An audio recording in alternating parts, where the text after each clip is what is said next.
איתי אדוני, לנגדי תמיד, כי מימיני בו למות. לכן שמח ליבי, ויגל כבודי, אף בשרי ישכון לבטח. כי לא תעזוב נפשי לשאול, לא תיתן חסידך לראות שחת. תודיעני אורח חיים, שדה שמחות את פניך, נעימות במנחה נצח.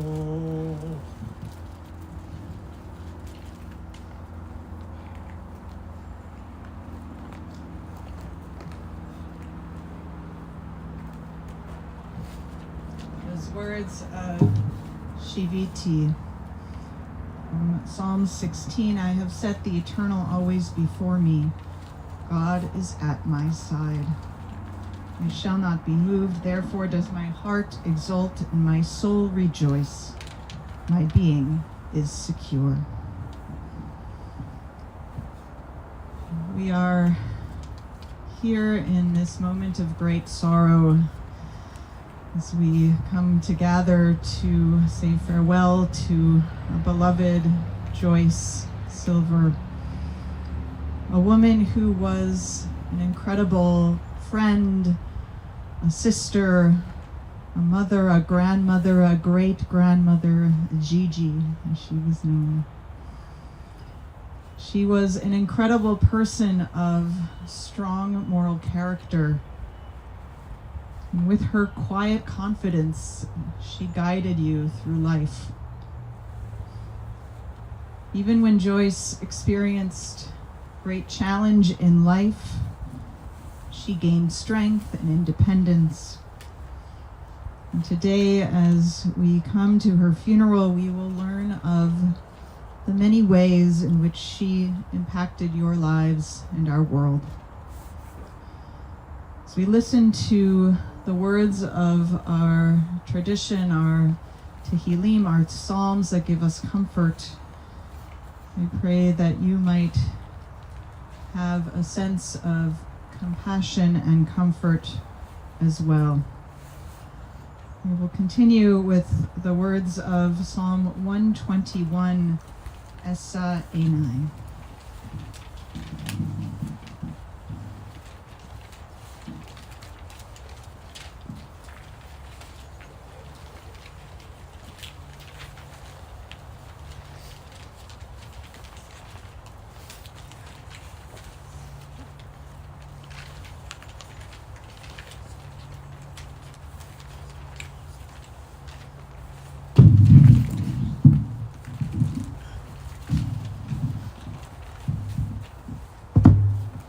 אשא עיני אל ההרים,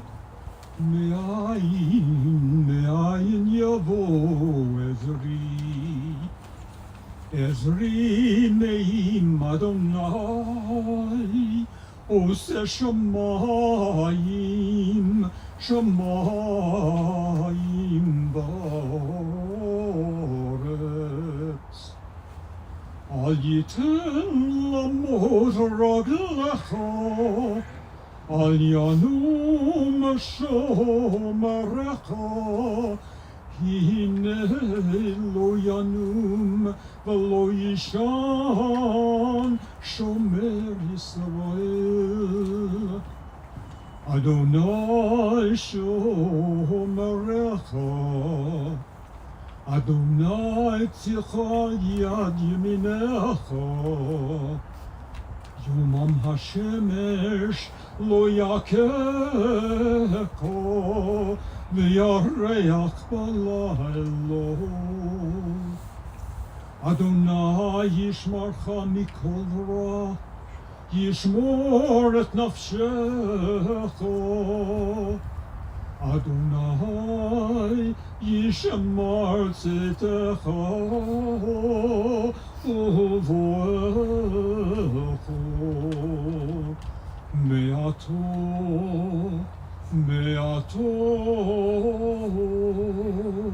מעטו דיד עולם.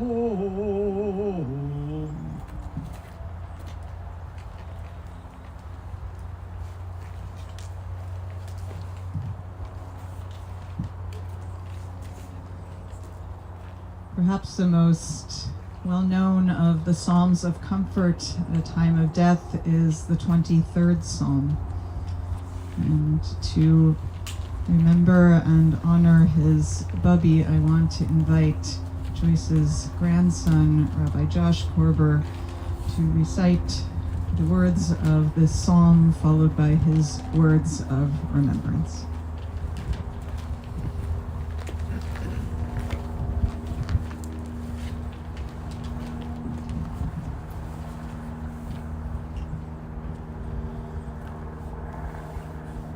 David, Adonai Roi, Lo Echsar, Binotei She'ar B'tzeini, Amei Menuchot, Kinal Haleini, Nafshi Yeshovev, Yancheni B'maglei Tzedek, L'man Shemo, Gam Ki Elech, B'geitz Al Mavet, Lo Hirara, Ki Ata Imadi, Shiftecha u'mishantecha, Heima yinachamuni, Taroch lefanai shulchan, Eged tzorirai, Tishanta b'shemen roshi, Kosi revaya, Ach tov v'chesed yudifuni, Kol yomei chayai, V'shavti b'beit Adonai, Yorek yamim. Psalm of David. God is my shepherd, I lack nothing. Makes me lie down in green pastures, leads me to still waters, renews my life, guides me in the right path, because that is God.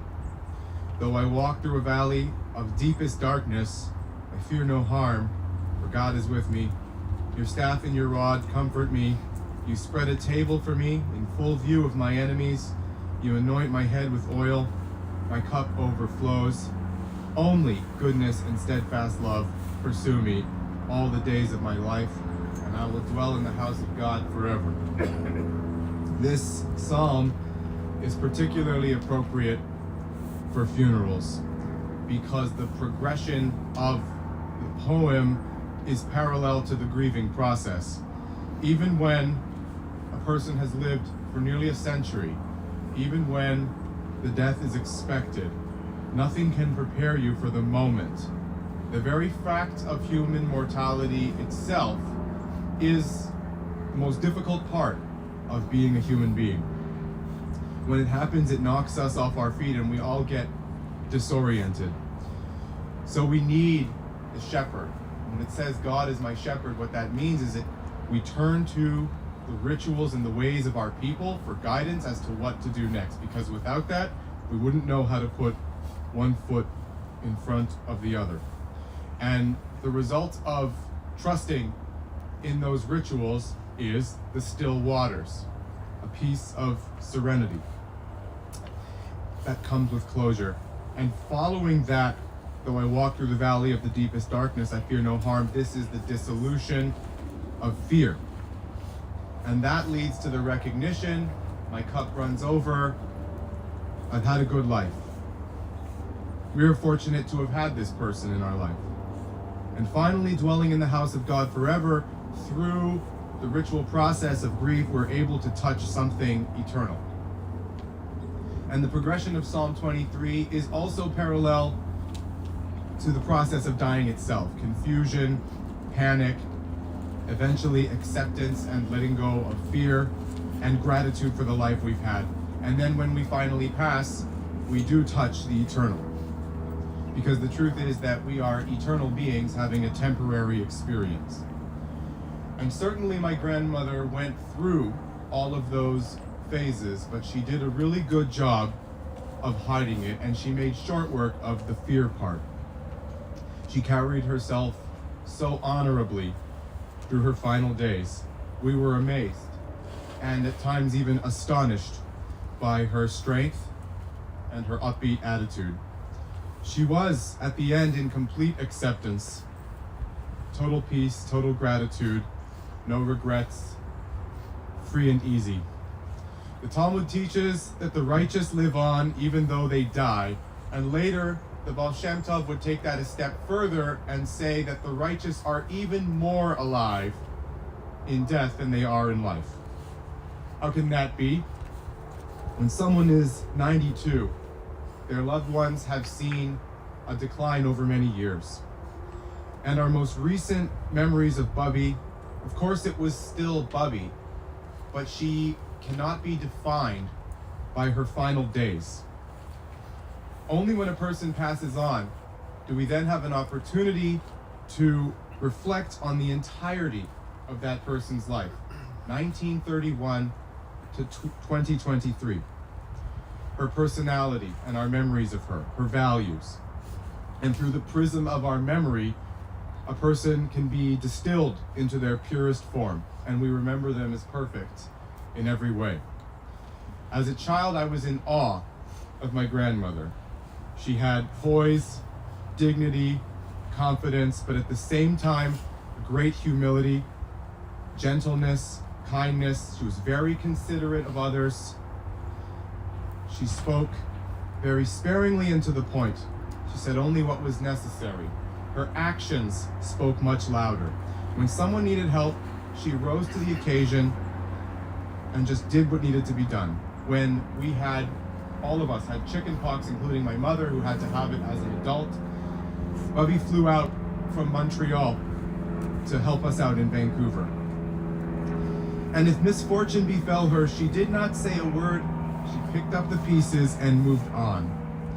As a teenager, when I went on a bender in Montreal and came home sick as a dog, she cleaned me up and got me to the airport without a single word.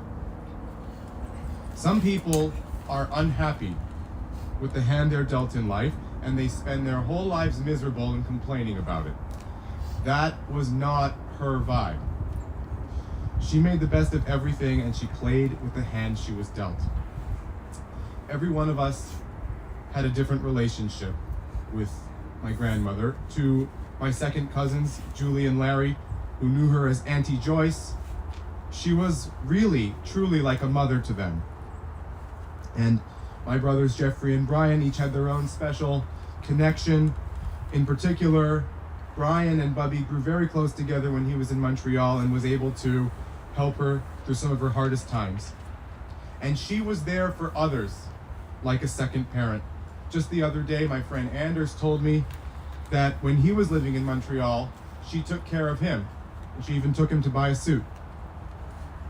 Throughout my adult life, my grandmother was a sounding board, and in her own special way, she would provide important feedback. She would hold her tongue, but when something arose in my attitude or my behavior which she felt was not right, she would make it known. And she would do it in just such a way, with so sparing of words, so brief and so delicate about it, and yet there was a firmness and resoluteness to it. So when Bubby spoke, I listened, and I'm very happy that I did, because much of what she said was would change my life had I not listened to it, because she was right about it all. A few anecdotes before I close. My grandmother was like the Chofetz Chaim, who recoiled at the thought of gossip, speaking ill of others. But there were times when she felt it necessary to convey certain things to certain people at certain times. And my brother Brian recalls having dinner with her one night in Montreal, and she made an allusion. She would do this by way of allusion. And she did it by looking down at her plate and saying, "Nobody likes a snitch." Jeffrey told me recently, he said, she got mad at me once for renting a movie I had already seen. I remember when we were kids, and she wanted my brothers and I to have a good smile, because we normally don't have a great, genuine smile. So for the picture, she held her camera and she said, "Okay, everyone say shit."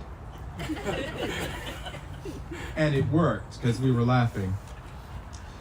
It was my grandmother's request that I give these remarks, and so in closing, there was something specific that she wanted me to convey. She wants everyone to know that, of course, she loves them very much, and that no one should feel like they didn't do enough. She was immensely grateful for everything that she had. Her life was complete. She had everything she could have possibly wanted, saying, "I'm surrounded by my big loving family who's doing everything for me. What more can I ask? I can't imagine someone at my age going through this all alone." Even in her last days, she was counting her good fortunes and considering the plight of others. And those can only be the words of a righteous woman. 7 years of Talmud study could not teach me what my Bubby taught me. We are so fortunate to have descended from her, and we'll miss her very much. So Bubby, I love you forever.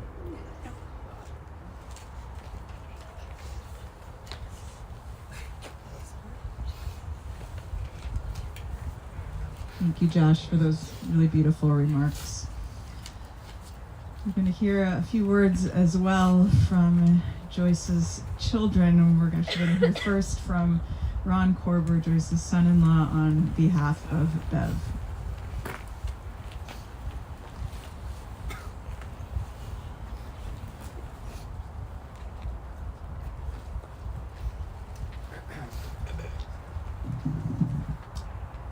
For those of you who might not know, I'm the #1 son-in-law.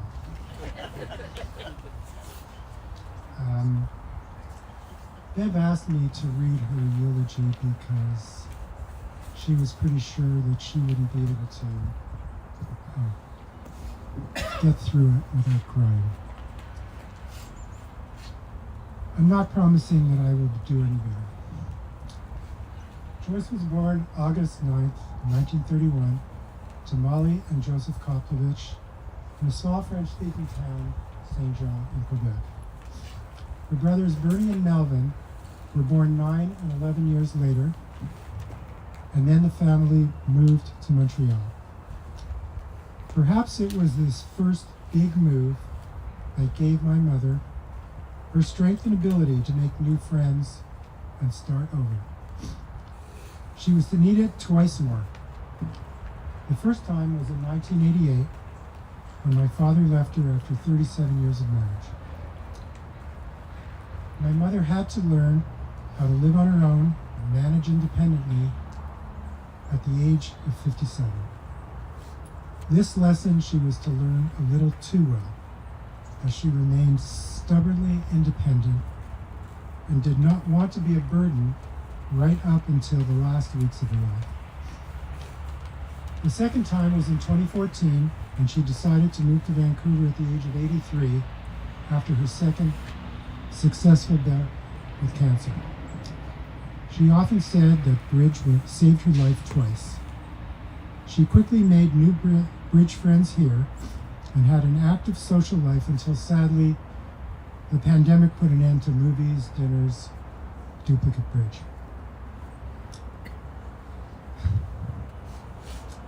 My mother taught me so much, but the two lessons that stand out the most are the importance of family and friendship. She was a loyal and great friend to many people. It's my nose, not my eyes.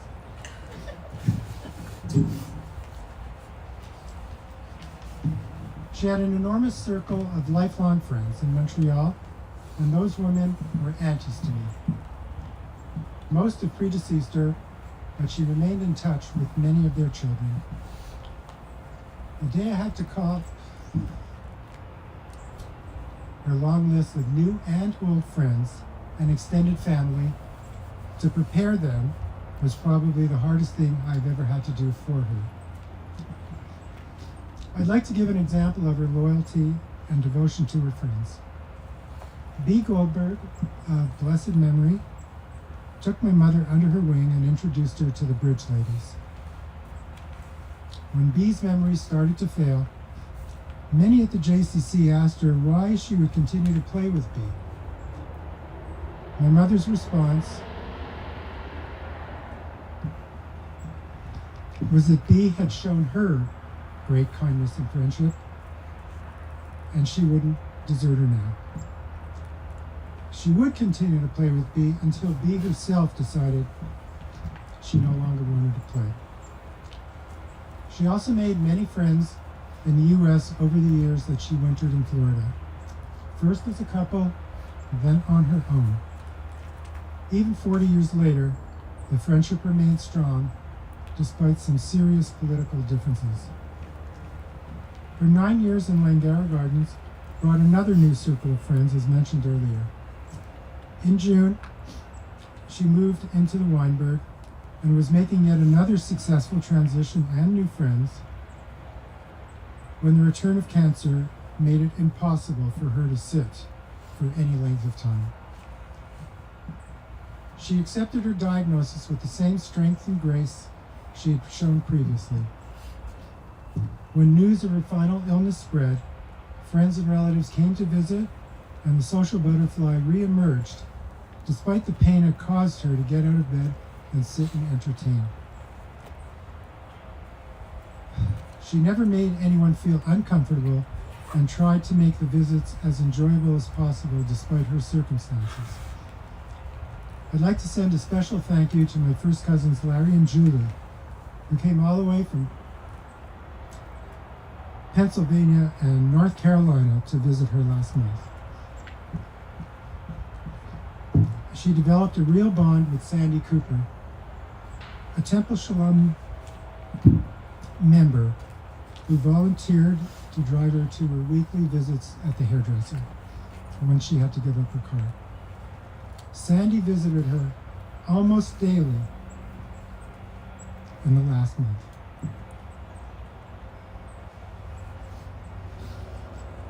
Each time I was in and out of the Weinberg, her former nurses, companion Maria, housekeepers, and the other residents would ask about her and how she was doing. The phone calls also kept coming from all over North America and even Berlin and Dubai until she was too weak to answer the calls. I take comfort in the fact that she knew she was surrounded by love from so many people. I want to thank you all for the friendship and support you gave both of us, particularly during the last difficult 6 weeks. I also want to express my gratitude to Etta Laxer, as her daily texts or phone calls were my lifeline. I know I was blessed to have her with me for 69 plus years and to share the joy of having grandchildren and great-grandchildren with her.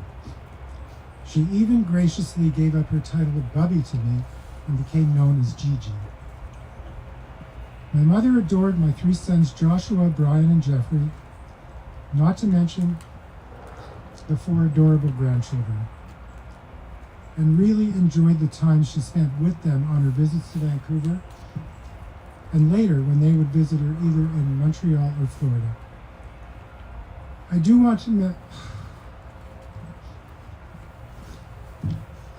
mention a very special bond that she forged with Brian during the time he was studying at Concordia in Montreal. He was a very big help both in assisting her move from the East and in the last month of her final bout with cancer. Lastly, she cherished her greats, and seeing any or all of them never failed to bring a smile to her face.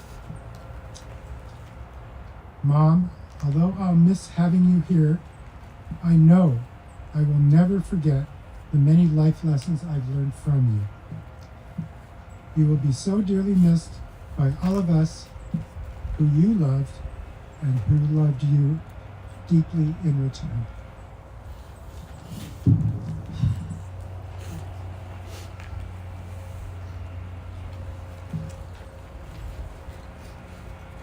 Thank you so much, Ron, for sharing those words, and thank you to Bev for writing so beautifully about your mother.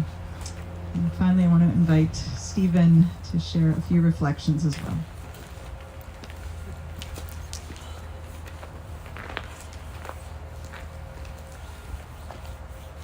It's a tough act to follow. Ron, Josh, you too.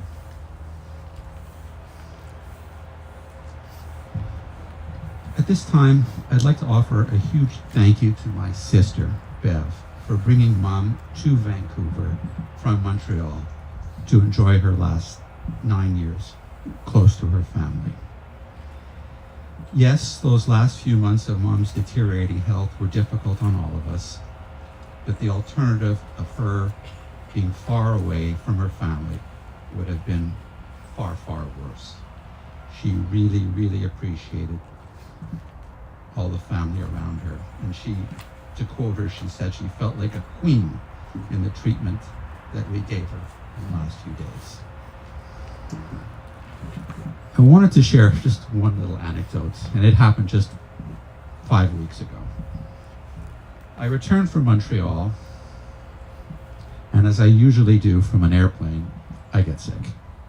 And I had some nasty virus and a cold, and I wasn't really feeling that well. It was like 9:30 at night, and I received a call from Mom asking, how was I feeling?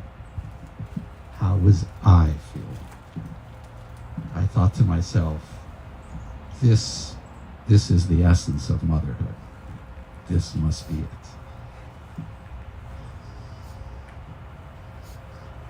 As I am sure the rest of our family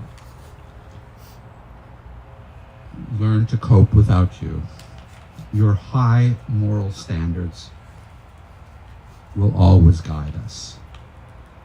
You, Mom, will be the measuring stick in our decision-making process in the future. It will be, what would Mom have done? If it's not a decision to make, Mom, you will always be a reference to a point in our lives. A memory will be generated from my mind and all our minds. Mom, you are the matriarch of our family, and you will be sincerely missed. Thank you.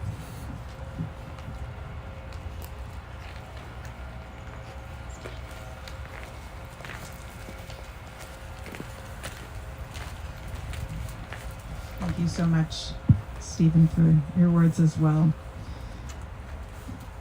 The last words I do want to share are ones that were left by Joyce. I learned yesterday that in a number of her drawers, she left little pieces of paper like this, all with the same words. And she wanted it read today, most certainly. It says this: miss me, but let me go. When I come to the end of the road and the sun has set for me, I want no rights in a gloom-filled room. Why cry for a soul set free? Miss me a little, but not too long, and not with your head bowed low. Remember the love that we once shared. Miss me, but let me go.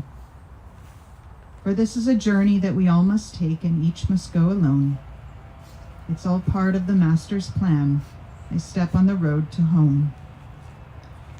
When you are lonely and sick at heart, go to the friends we know, and bury your sorrows in doing good deeds. Miss me, but let me go.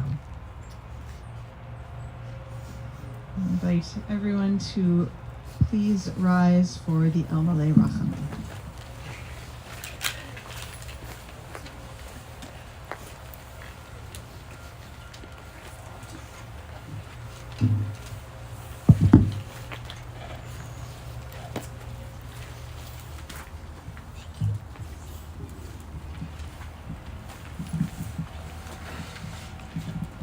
El Malay Rachamim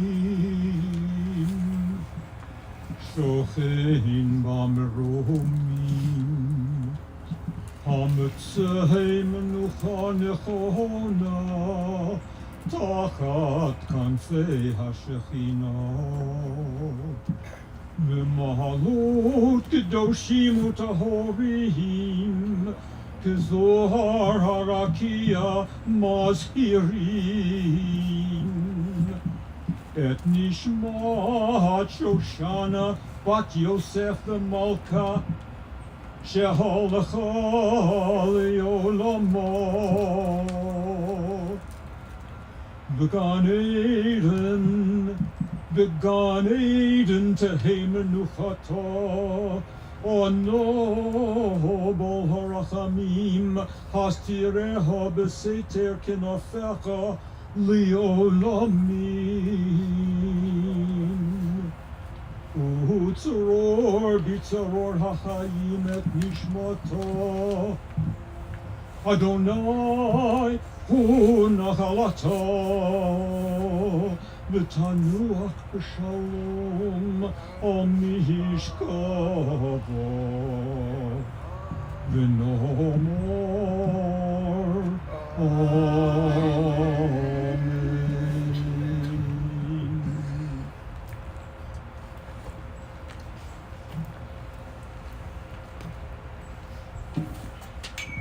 Compassionate God, eternal Spirit of the universe, grant perfect rest in your sheltering presence to Shoshana Bat Yosef Malka, beloved Joyce Silver, who has entered eternity. O God of mercy, let her find refuge in your eternal presence, and let her soul be bound up in the bond of everlasting life. God is her inheritance. May she rest in peace. As together we say, Amen. Amen. Invite the pallbearers to please come forward as we move just over this way to the gravesite.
this final act of chesed for her, of loving kindness, to bring her to this final place of her bodily rest.